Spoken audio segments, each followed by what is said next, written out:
Earlier, I spoke with Ambassador Andrew Bennett about Canada's Office of Religious Freedom and the reality of religious persecution. And I asked him for evidence of why this office is needed.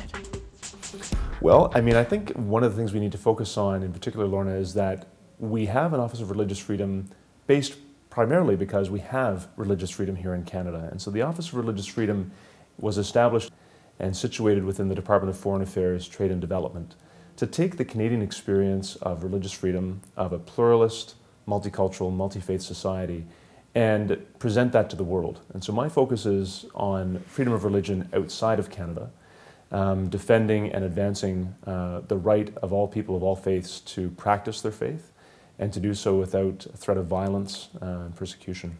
I just saw your recent plea that 12 Syrian nuns would be released from their historic, Christian convent in Syria.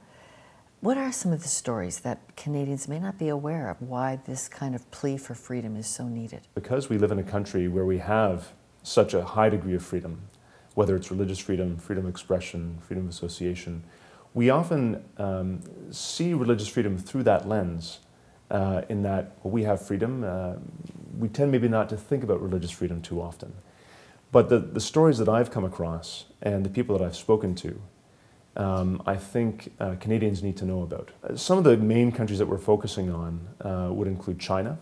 And China is an example of a country that has very high degrees of government restrictions on religious freedom. But we can advance religious freedom and other fundamental human rights as well in countries, whether it's China, whether it's Egypt, Pakistan, two other countries that we're really focusing on, Nigeria.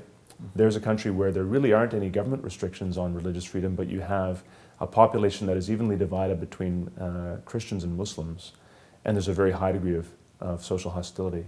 So our office's goal is really to, again, take the Canadian experience of religious freedom, of a pluralist society, to look at the international regime around religious freedom and work with countries.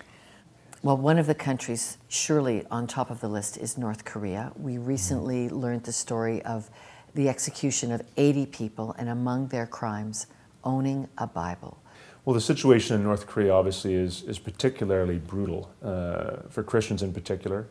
It's a horrendous authoritarian dictatorship, and in the case of advancing religious freedom in a country like that, there are very great challenges.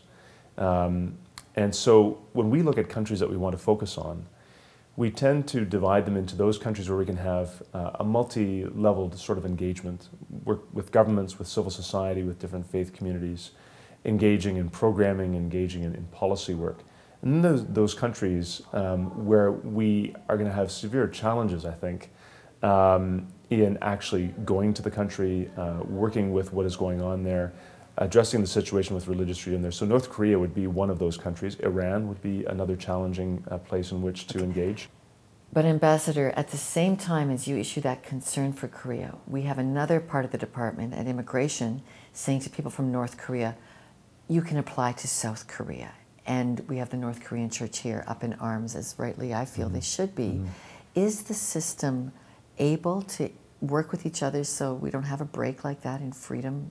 We work closely with CIC, Citizenship and Immigration Canada, with other departments that are going to be addressing in various ways or being confronted by questions of freedom of religion in their work overseas.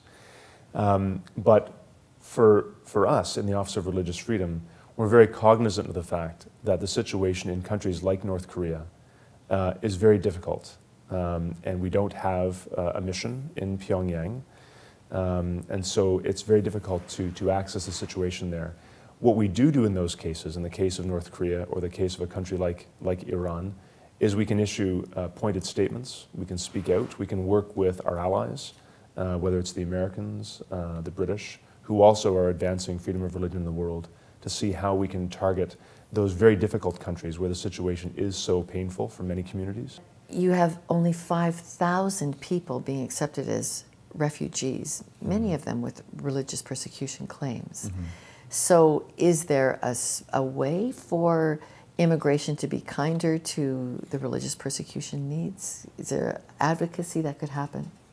Well, that's certainly part of the focus of our office, is to raise awareness around why freedom of religion is so important and why we need to champion it, as Canada.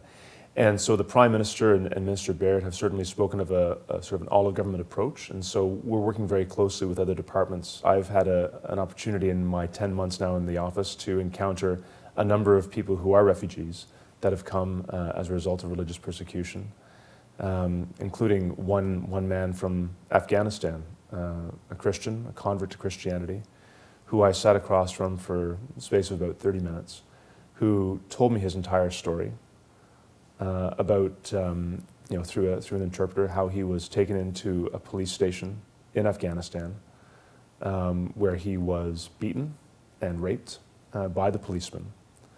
And he was then allowed to go, and he was able to come to Canada as a refugee. Stories like that are the ones that Canadians need to hear and learn about, because this type of persecution is taking place, and it is based on religion. To those who would say, our government has no business getting involved in religion, what would you say? The question of religious freedom is not a theological question. It's not fundamentally a religious question. It's a question of human rights.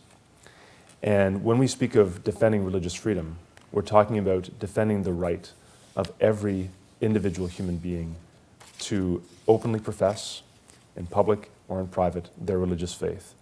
And this is really a right that is so intrinsic to who we are as human beings. The freedom to question, who am I? Who am I in relationship to others? Who am I in relationship to the world? Who am I in relationship to God or to a particular philosophy I wish to follow? This is so fundamental to who we are as human beings. And so Canada, as many of your viewers know, has been a staunch champion of many human rights for many decades. And now in the world we see an increasing level of persecution against people of faith. And so the reason why this office was established and the reason why Canada is advocating in defense of freedom of religion is because it's what Canada does. That was Ambassador Andrew Bennett, Canada's Ambassador for Religious Freedom.